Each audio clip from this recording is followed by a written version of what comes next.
নমস্কার, আজকে আমাদের ভিডিওর টপিক মায়োকার্ডিয়াল ইনফার্কশন। তো আমাদের জেনারেল মেডিসিনের টপিক চলছিল, যার মধ্যে আমরা কার্ডিওভাস্কুলার সিস্টেমের এক করে কীরকম কী ডিজিজ হয়, সেগুলো কী কী ক্লিনিক্যাল ফিচার্স, কী কী কারণ, কী কী ক্লাসিফিকেশানস, কোন কোন মেডিসিনস দিয়ে কীভাবে ট্রিটমেন্ট করা হয়, কোন কোন ইনভেস্টিগেশন টেস্টের জন্য করা হয়, কীভাবে আমরা জানতে পারবো কোন ডিজিজটা হয়েছে, কীভাবে তার ট্রিটমেন্ট করবো, সেগুলোর ব্যাপারে আমি ডিসকাস করছিলাম। এর আগে কার্ডিওভাস্কুলার সিস্টেমে দু তিনটে ডিজিজের ব্যাপারে ডিসকাস করেছি, যেমন হাইপার টেনশন মানে হাই ব্লাড প্রেশার, উচ্চ রক্তচাপের কেমন কী হয়। তারপরে জিজ্ঞেস করেছি, আমরা ডিসকাস করেছি কনজেস্টিভ কার্ডিয়াক ফেলিয়ার। আজকে আমরা খুব ইম্পর্টেন্ট একটা জিনিস ডিসকাস করবো, যেটা হলো আমাদের হার্ট সংক্রান্ত, হৃদয়ে, যেটা হলো মায়োকার্ডিয়াল ইনফ্রাকশন। তো এই জিনিসটা কী জানবো, কীভাবে হয়, এটিওলজি কেন হয়, কীভাবে আমরা ট্রিটমেন্ট করবো, কী কী সাইন সিমটমস থেকে আপনিও বুঝতে পারবেন এরকম সমস্যা যদি কারো হয়ে থাকে কিংবা আপনার হয়ে থাকে, তো কীভাবে কেমন কী ট্রিটমেন্ট করা হবে। তো আমি যে জেনারেল মেডিসিনের বইটা থেকে মেনলি পড়ি, তো এটারই থেকে আমি এক এক করে বিভিন্ন পয়েন্টসগুলো এক এক করে বলবো। এই বইটার লিঙ্কও দিয়ে দেবো ডিসক্রিপশন বক্সে, কমেন্ট বক্সে। আপনারা চাইলে অনলাইনে অ্যামাজন থেকে পারচেস করে এই বইটা পড়তে পারেন, জানতে পারেন নতুন নতুন আমাদের জেনারেল মেডিসিনে। নর্মাল আমরা আমাদের এমবিবিএস, বিডিএস, ফিজিওথেরাপি করছি। এই বইটা খুবই প্রচলন আছে, সবাই বইটা অলমোস্ট পড়ে, রেফার করে। তো এই বইটা আমার অন্যতম একটা ফেভারিট বই, ভালো বই জেনারেল মেডিসিনের জন্য, পড়াশোনার জন্য। তো এই বইটা থেকে আমরা পড়ব মায়োকার্ডিয়াল ইনফ্রাকশন, যেটাকে হার্ট অ্যাটাকও বলা হয়। ঠিক আছে? তো এখানে ডেফিনেশনে যেটা বলছে, irreversible injury to the myocardium due to ischaemia leading to necrosis of myocardial tissue. তো মায়োকার্ডিয়াল টিস্যু, হার্টের তিনটে লেয়ার আছে, এপিকার্ডিয়াম, মায়োকার্ডিয়াম আর এন্ডোকার্ডিয়াম। এবার মায়োকার্ডিয়াম যেটা, সেটা হলো পুরো হার্টের যে মাসেল, হার্ট তো আমাদের বিভিন্ন মাসেল নিয়েই গঠিত, হার্টের মাসেল যেটা আছে সেটাই হলো আমাদের মায়োকার্ডিয়াম। মাঝখানে যেটা লেয়ার, সেখানে আর্টারি সাপ্লাই, ভেন সাপ্লাই, সব কিছু নার্ভ, সব কিছু ওখানে যাচ্ছে। তো ওই জায়গাটায় যে আর্টারিস দুটো মেনলি আমাদের সাপ্লাই করে হার্টের যে মাসেলটাকে পাম্প করতে, আর্টারিয়ালসগুলোকে, ভেন্ট্রিয়ালসগুলোকে, যার জন্য হার্ট পাম্পের মধ্যে দিয়ে পুরো ব্লাড আমাদের শরীরে চলে যায়, ব্লাডের মধ্যে যে অক্সিজেন রেগুলেশন সব কিছু মেনটেন হয়। তো মায়োকার্ডিয়াম লেয়ারে দুটো মেন আর্টারি থাকে, রাইট কর্নারি আর্টারি, লেফট কর্নারি আর্টারি। আবার ওই আর্টারিগুলো খুবই ইম্পর্টেন্ট। ওর মধ্যে বাই চান্স কোনো রকম যদি ক্লড হয়ে যায়, ব্লাড জমতে শুরু করে, কোনো রকম ক্লড হয়ে যায়, তখন আর ব্লাড তো আর্টারির মধ্যে যে হার্টের মাসেলটাকে ব্লাড সাপ্লাই করতে পারে না, ব্লাড সাপ্লাই না হলে অক্সিজেন যায় না। এবার হার্টের মাসেল যদি অক্সিজেন না পায়, মাসেল যদি মারা যেতে শুরু করে, ভালো করে পাম্প না করতে পারে, পুরো বডিতে ভালো করে অক্সিজেন সাপ্লাই হবে না, ব্লাড সাপ্লাই হবে না, এক এক করে অর্গান ড্যামেজ হতে হতে, অর্গান ফেলিয়ার হতে গিয়ে হার্ট অ্যাটাক হয়ে পুরো ডেথ পর্যন্ত সিরিয়াস একটা জিনিসও হতে পারে। তো মায়োকার্ডিয়াল ইনফ্রাকশনে মেনলি এটাই হয়, ব্লাড কর্ড ওই মেন টু আর্টারি, যেটা হার্টের মাসেল মায়োকার্ডিয়ামকে সাপ্লাই করে, right corner artery, left corner artery. ওই আর্টারির মধ্যে যদি কোনো রকম ব্লাড ক্লট হয়ে যায়, হঠাৎ করে যদি অক্সিজেনের সাপ্লাই কমে যায়, হঠাৎ করে যদি কোনো রকম বাধা হয়, সেটা অনেক সময় কোলেস্ট্রল ডিপোজিটসের জন্য হয়ে থাকে, ফ্যাট ডিপোজিশনের জন্য হয়ে থাকে। আর্টারি দুটোর মধ্যে ব্লাডের সাপ্লাই কমে গেলে, অক্সিজেনের সাপ্লাই কমে গেলে, হার্টের মাসেল মায়োকার্ডিয়াম যদি আমাদের অক্সিজেন ব্লাড না পায়, হার্টের মাসেল পাম্প করতে পারে না, যার পরে গিয়ে এই জিনিসটা সমস্যা হয়, যেটাকে বলে মায়োকার্ডিয়াল ইনফ্রাকশন কিংবা হার্ট অ্যাটাকও বলা হয়। ডেফিনেশন মোটামুটি বোঝা গেল। ক্লাসিফিকেশন বিভিন্ন রকমের আছে, টাইমের উপর দিয়ে হঠাৎ করে যদি হয়, হাইপার অ্যাকিউট এক রকমের আছে, অ্যাকিউট আছে অনেক দিন ধরে আস্তে আস্তে আস্তে আস্তে হয়ে হচ্ছে, এটা হলো ক্রনিক। ইভলভ যেটাকে বলা হয়, ওয়াল এর আমাদের মায়োকার্ডিয়াম যে মাসেল লেয়ারের কোন দিকটাই হচ্ছে, সেটা অ্যান্টেরিয়র দিক থেকে হচ্ছে নাকি anterior wall of myocardial infraction, posterior wall, inferior wall, কোন ওয়ালে হচ্ছে ওটার দিক থেকে ইসিজি করে যে গ্রাফটা পাচ্ছে কোন সেগমেন্টে হচ্ছে, পিকিউআরএসটি এইটার মধ্যে কোন সেগমেন্টে হচ্ছে, সেটার মধ্যে দিয়ে। এবার আমরা যদি কারণ মেনলি জানি, কারণ হচ্ছে কি কর্নারি আর্টারি থ্রম্বোসিস, যে বললাম আমি, রাইট কর্নারি আর্টারি, লেফট কর্নারি আর্টারি, হার্টের মাসেল আমাদের মায়োকার্ডিয়ামে ব্লাড সাপ্লাই দিচ্ছে। এবার ওই আর্টারির মধ্যে কোনো কারণে যদি থ্রম্বোসিস হয়ে যায়, ব্লাড ক্লট জমতে স্টার্ট করে, আর্টারিটা যদি আস্তে আস্তে সরু হয়ে যায়, ব্লাড সাপ্লাই যাবে না, অক্সিজেন যাবে না, ব্লাডের আরবিসির মধ্যে দিয়ে হার্টের মাসেলগুলো কাজ করবে না, পরে গিয়ে এন্ড অর্গান ফেলিয়ার হয়ে ডেথ হতে পারে, হার্ট অ্যাটাক হতে পারে। তো এই জিনিসগুলো রিস্ক ফ্যাক্টর, কোন কোন জিনিস এই রিস্কটাকে, এটা হওয়ার চান্সটাকে আরও বাড়িয়ে দেয়, সেগুলোর ব্যাপারে জানবো। প্রথমে নন মডিফাইবল, যেগুলোকে মডিফাই করা যায় না। একটা হলো এজ বাড়ার সাথে সাথে এই প্রবলেমগুলো অটোমেটিক আসতে থাকে। আর দ্বিতীয় হলো মেলদের ক্ষেত্রে এই জিনিসটা বেশি দেখা যায়, ফিমেলদের তুলনায় মেলদের ক্ষেত্রে এই রিস্কটা বেশি থাকে। কেন, এটার পরে এখনই ডিসকাস করি। যে ইস্ট্রোজেন বলে যে হরমোনটা আছে মেয়েদের মধ্যে, যখন মেনস্ট্রুয়াল সাইকেল কন্টিনিউ হয়, তো ইস্ট্রোজেন প্রজেস্টেরনের যে ব্যালেন্স থাকে, ইস্ট্রোজেন একটা ভালো একটা কভারিং দিয়ে দেয় হার্টের ওই মায়োকার্ডিয়াম লেয়ারে, খুব সুন্দর একটা প্রোটেক্টিভ লেয়ার থাকে, ইস্ট্রোজেনের জন্য ভালোভাবে ফাংশন করে হার্টের ওই লেয়ারটা। ঠিক আছে, মেলদের ক্ষেত্রে তো ওই হরমোনটা হয় না, যার জন্য ফিমেলদের ক্ষেত্রে এই রিস্কটা একটু কম থাকে হার্টের রোগটা। ঠিক আছে, দেন ফ্যামিলিতে যদি কারোর হয়ে থাকে, তো তোমার হওয়ার চান্সটা থাকে, ফ্যামিলি হিস্ট্রি এই করে। মডিফাইবল, যেগুলো চেঞ্জ করা যেতে পারে, যে কারণ রিস্ক যেগুলো হতে পারে, ডায়াবেটিস মেলাইটাস, মানে যাদের হাই ব্লাড সুগার আছে তাদের হওয়ার চান্স আছে।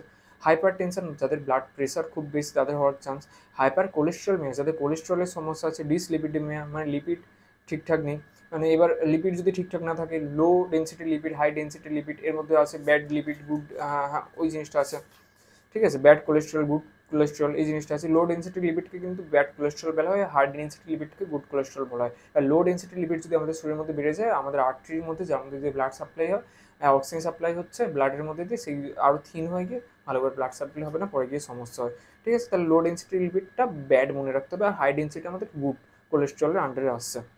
যারা স্মোক করে কন্টিনিউ, যারা বিড়ি সিগারেট টোব্যাকো থেকে বিভিন্ন রকম স্মোকিং, সেটা স্মোক, ঠিক আছে, এই জিনিসটা হচ্ছে।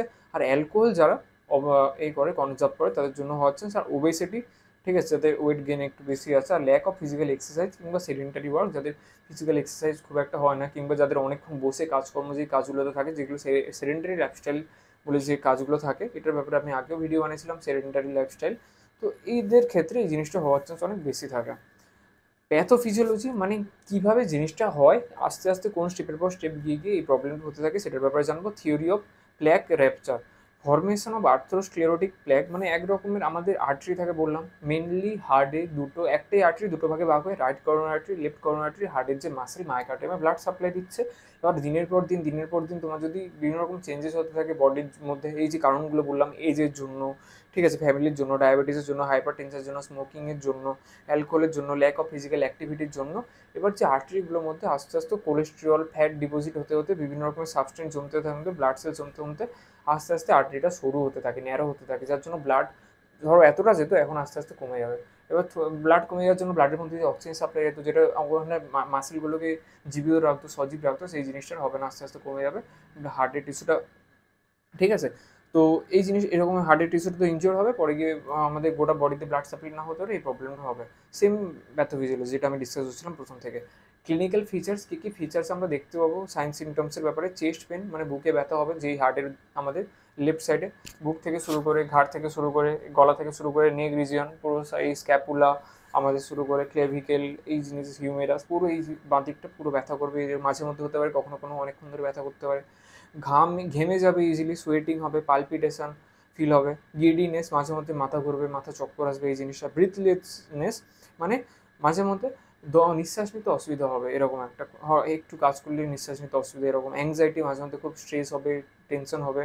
নজা, ভমিটিং মানে বমি বমি ভাব কিংবা কখনো ভমিটিং হয়ে যাওয়ার চান্স, এই জিনিসটা থাকছে।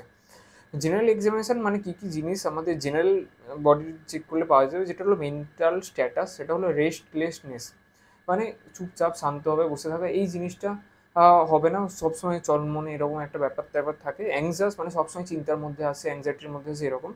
টেম্পারেচার, কখনো কখনো বডি টেম্পারেচার একটু বেশি থাকবে, মাইল্ড ফিভার।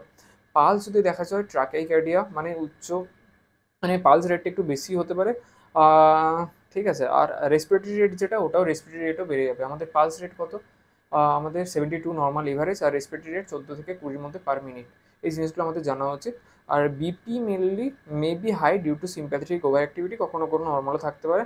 আর জুগুলার ভেনার প্রেসার আমাদের এখানে চেক করার যেটা বেশি থাকার চান্স আছে। প্যালোর আমরা যেটা চোখ করি, আমাদের চেক করি আমাদের আইতে, মেবি প্রেজেন্ট এডেমা থাকতে পারে, মানে আমাদের অ্যাঙ্কেল হাত পা ফুলে যাওয়ার এই ব্যাপারটা আবার প্রবণতা একটা থাকতে পারে। সায়ানোসিস মানে আমাদের সায়ানোসিস যেটা ব্লুইশ ডিসকালারেশন আমাদের হতে পারে, পেরিফেরাল এন্ডিংস যেগুলো আছে নখের শেষের দিকে, কানের শেষের দিকে, নাক, লিপস, ওরাল ক্যাভিটি চেক করলে একটু নীল রঙের ব্লুইশ ডিসকালারেশন দেখাবে, যেটা ব্লাড সাপ্লাই কম হলে এই জিনিসটা দেখা যায়, এটাকে সায়ানোসিস বলা হয়। এই জিনিসগুলো চেক করলে মোটামুটি বোঝা যাবে। সিস্টেমিক এক্সামিনেশন আমরা কার্ডিওভাস্কুলার সিস্টেমের স্টেথোস্কোপ দিয়ে চেক করতে হবে, বিভিন্ন রকমের যে হার্টের যে সাউন্ডসগুলো, S3 মারমারিং সাউন্ড, অসকালটেশন করে জিনিসগুলো চেক করলে মোটামুটি বোঝা যায়। কমপ্লিকেশান কী কী হতে পারে, খুবই জিনিসগুলো ঠিক সময় মতো যদি স্টেপস না হয়, যদি স্টেপ যদি না নেওয়া হয়, যদি ট্রিটমেন্ট করা না হয়, কী কী কমপ্লিকেশান হতে পারে? অ্যারিথমিয়া মানে হার্ট রেট ঠিকঠাক হবে না, নর্মাল থেকে অ্যাবনর্মাল হয়ে যাবে। পালমোনারি এডেমা, আমাদের লাংসের ওখানে যে প্লুরাল লেয়ার থাকে, দুটো থাকে, প্লুরাল লেয়ারের মাঝখানে ফ্লুইড অ্যাকুমুলেশন হতে পারে, পালমোনারি এডেমা হতে পারে। কার্ডিওজেনিক শক হতে পারে হার্টের মধ্যে। আর papillary muscle dysfunction, papillary muscle rupture হতে পারে, মিট্রাল রিগার্ডিটেশন, এই যে টার্মগুলো বলছি সব কিছু এখন ডিসক্রাইব করতে পারছি না আমি, কিছু কিছু আমার জানা আছে, কিছু কিছু জানা নেই। আর আপনি যদি চান এই টার্মগুলো লিখে রাখতে পারেন, গুগলে গিয়ে একটা টার্ম সার্চ করে এগুলোর ব্যাপারে আরও ডিটেলসে জানতে পারেন, ঠিক আছে। পরে এইগুলোর ব্যাপারে আমি ভালো করে ডাটা নিয়ে একটার করে নতুন করে ভালো করে ভিডিও বানিয়ে দেবো। সাডেন কার্ডিয়াক অ্যারেস্ট, হঠাৎ করে কার্ডিয়াক অ্যারেস্টও হতে পারে। আর ইনভেস্টিগেশন, কোনো ডাক্তারের কাছে গেলে হার্টের এরকম যদি প্রবলেম হয়, যেগুলো আমি বললাম ক্লিনিক্যাল ফিচার, সাইন সিমটমসে বুকে ব্যথা থেকে শুরু করে মাথা ঘোরানো থেকে শুরু করে বিভিন্ন রকম জিনিসগুলো যদি হয়, ডাক্তারের কাছে গেলে কীরকম টেস্টের জন্য মেনলি দেয়, ফার্স্ট তো ইসিজি, ইলেকট্রোকার্ডিওগ্রাফ আমাদের দেবে, ওখানে টেস্ট করবে যে হার্ট রেটটা ওরকম আমাদের ঠিকঠাক রিদেমে হচ্ছে কিনা, যে পিকিউআরএসটি আমাদের সেগমেন্টটা ঠিকঠাক কাজ করছে কিনা, ওখান থেকে গ্রাফ দেখে মোটামুটি একটা আইডিয়া করা যায় কেমন কী হচ্ছে। চেস্ট এক্সরে দেবে যে পালমোনারি এডেমা হয়েছে কিনা, পালমোনারি এডেমা এটার তো একটা লক্ষণ, সাইন সিমটমস। ইকোকার্ডিওগ্রাম ওই জিনিসটা দেবে। ট্রেডমিল টেস্ট যেটা ওই জিনিসটা হয়। ল্যাবরেটরি ইনভেস্টিগেশনের মধ্যে ব্লাড সুগার, ডায়াবেটিস মেলাইটাস আছে কিনা, কার্ডিয়াক কিছু এনজাইমস টেস্ট করতে হয়, যেমন ক্রিয়েটিনিন ফসফোকাইনেস, সিপিকে যেটা বলা হয়, ট্রোপোনিন, মায়োগ্লোবিন টেস্ট মানে হার্টের যে মাসেলস লেয়ারে ঠিকঠাক ফাংশন করছে কিনা ওইগুলো test, LDH lactic acid dehydrogenase test, HGOT, HGPT এই জিনিসগুলো টেস্টের জন্য।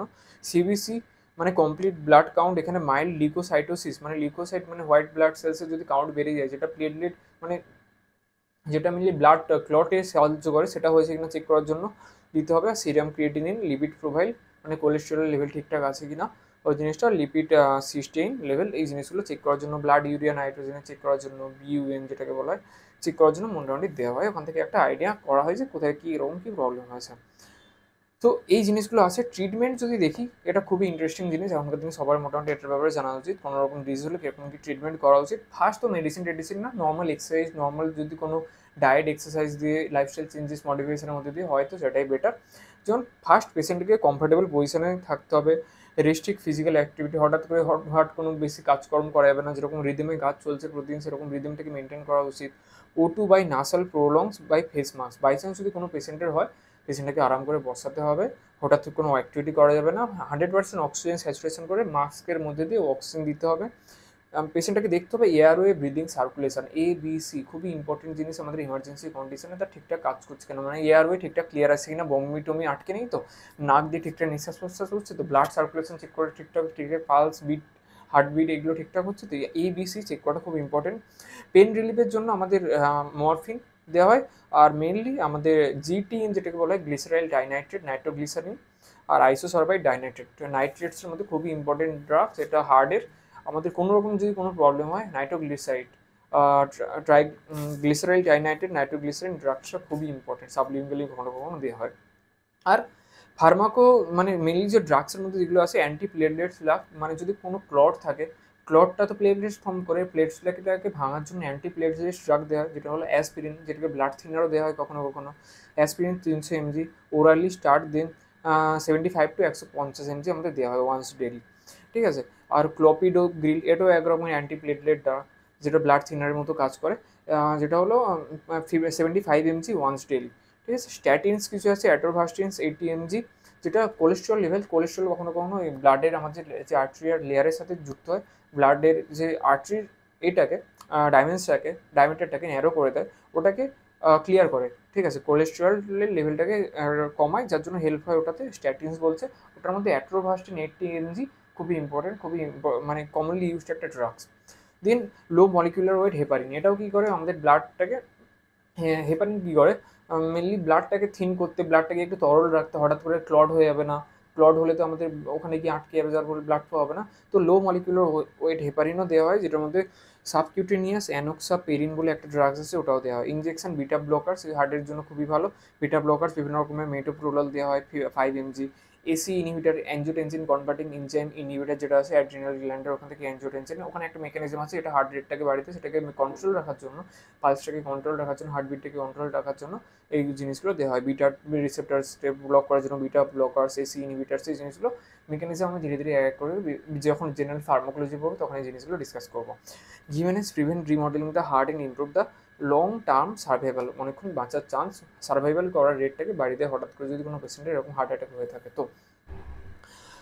আর কিছু আছে পারফিউশন থেরাপির মধ্যে মেডিকেল থ্রম্বোলাইটিক কিছু এজেন্টস দেওয়া হয়, মেকানিক্যাল কিছু আছে করোনারি আর্টারি বাইপাস গ্রাফটিং, কারোর যদি সার্জিক্যাল এইসব নর্মাল জিনিস করে হচ্ছে না, মেডিসিন দেওয়ার পরে লাইফস্টাইল চেঞ্জেস পরে যদি হচ্ছে না, তখন বাইপাস করতে হয়। আর মানে এখানে কী হয়, মেন আউটটা থেকে বাইপাস করে করোনারি, যেটা right coronary artery left coronary আর্টারির মধ্যে আলাদা করে ব্লাড সাপ্লাইয়ের একটা চ্যানেল ক্রিয়েট করা হয় বাইপাসতে। সেটা একটা চ্যানেল করা যেতে পারে, দুটো করাতে, তিনটে করাতে, চারটে করাতে, কতটা গ্রেডে হয়েছে, কতটা জায়গা হয়েছে এটার উপর ডিপেন্ড করে। তো এই জিনিসটা মেনলি আমাদের জানা ছিল treatment of complication, cardiogenic shock, inotropic agent like dopamine জন্য কার্ডিওজেনিক শক হতে পারে, আর ডায়াবেটিক্সের জন্য পালমোনারি এডেমা হতে পারে।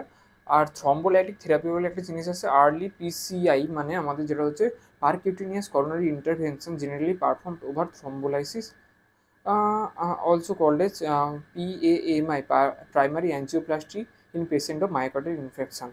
আচ্ছা, has better outcome compare to thrombolysis. তো মোটামুটি যে জিনিসটা আমরা জানলাম মায়োকার্ডিয়াল ইনফেকশন, যেটা আমাদের হার্ট অ্যাটাক বলছে, কীভাবে হলো মোটামুটি জানলাম। হার্টের ওখানে যে টিস্যুগুলো আছে, মাসেল লেয়ার আছে, হার্ট তো একটা বড় একটা মাসেল যেটা এরকম পাম্প করছে আবার যখন পাম্প করছে অক্সিজেনেটেড ব্লাড আমাদের লাংসের মধ্যে দিয়ে ব্লাডের ওখানে হার্টে যাচ্ছে, হার্ট থেকে পুরো বডিতে চলে যাচ্ছে। আবার যখন ফুলছে পুরো বডি থেকে ডিঅক্সিজেনেট ব্লাড লাংসের মধ্যে দিয়ে আবার হার্টে আসছে, আবার আমাদের নিঃশ্বাসের মধ্যে দিয়ে বেরিয়ে যাচ্ছে, এরকম হচ্ছে। এরকম একটা পাম্প করছে কন্টিনিউয়াস মাসেলটা। মাসেলটাকে পাম্প করার জন্য তার তো অক্সিজেন সাপ্লাই দরকার, ব্লাড সাপ্লাই দরকার। সেই তাকে কি ব্লাড সাপ্লাই দিচ্ছে আমাদের right coronary artery, left coronary artery. Right আর লেফট করোনারি আর্টারির মধ্যে যদি কোনো রকম ব্লাড ক্লট জমতে থাকে, সেটা কারোর ব্লাডের মধ্যে যদি প্লেটলেটের কাউন্ট বেশি থাকে, হোয়াইট ব্লাড সেলসের কাউন্ট যদি বেশি থাকে, যাদের ডায়াবেটিস আছে, হাই এজও খুব বেশি, ঠিক আছে, যাদের ব্লাড প্রেশার, ব্লাড সুগার এইসব জিনিসপত্র আছে, ঠিক আছে, তো তাদের মধ্যে এই জিনিসটা হওয়ার খুব চান্স আছে। তো সেটা আমরা কী করতে হবে, ব্লাডটাকে যত থিন করতে পারি কিংবা করোনারি আর্টারিটাকে যদি ডাইলেট করতে পারি, এইভাবে আমরা হার্টের যে রিদমটাকে ঠিকঠাক মেনটেন করতে পারি। এই জিনিসটা এইভাবেই ট্রিটমেন্ট হয় মায়োকার্ডিয়াল ইনফেকশন, যার জন্য হার্ট অ্যাটাক। আর যদি হার্ট অ্যাটাক হয় তখন যে আমাদের এসএ নোড, এফি নোড, ওখানে আমাদের আলাদা করে ওখানে পেসমেকার দিয়ে ওরকমও ট্রিটমেন্ট করা হয়, ঠিক আছে। তো মেনলি আমাদের মায়োকার্ডিয়াল ইনফেকশন, হার্ট অ্যাটাকে এরকম একটা ওভারঅল একটা আইডিয়া আমি দিয়ে দিলাম, জাস্ট উপর থেকে বেসিক একটা আইডিয়া। ধীরে ধীরে এই ব্যাপারে ডিটেলসে আমি ডিসকাস করবো। আপনাদের কোনো রকম যদি কোয়ারি থাকে আমার সাথে ডিসকাস করতে পারেন। আমার একটা হোয়াটসঅ্যাপ গ্রুপ আছে, গ্রুপের লিঙ্ক দেওয়া আছে ডিসক্রিপশন বক্সে, কমেন্ট বক্সে। গ্রুপে গিয়ে জয়েন করার জন্য রিকোয়েস্ট করবো। কোনো রকম কোশ্চেন থাকলে কমেন্ট বক্সে ডিসক্রিপশন বক্সে লিখতে পারেন, আমার সাথে হোয়াটসঅ্যাপে কন্ট্যাক্ট করতে পারেন। চ্যানেলটাকে সাবস্ক্রাইব করার জন্য রিকোয়েস্ট করবো। নতুন আরও মেডিকেল সায়েন্স ছাড়াও নতুন জিনিসের ভিডিও বানাতে থাকবে। কোনো রকম কোশ্চেন থাকলে অবশ্যই লিখতে পারেন। চ্যানেলের ভিতরে যান, নতুন ভিডিও ডিসকাস করুন। তো আজকে ভিডিও এখানে শেষ করছি, দেখা হচ্ছে নেক্সট ভিডিওতে। নমস্কার।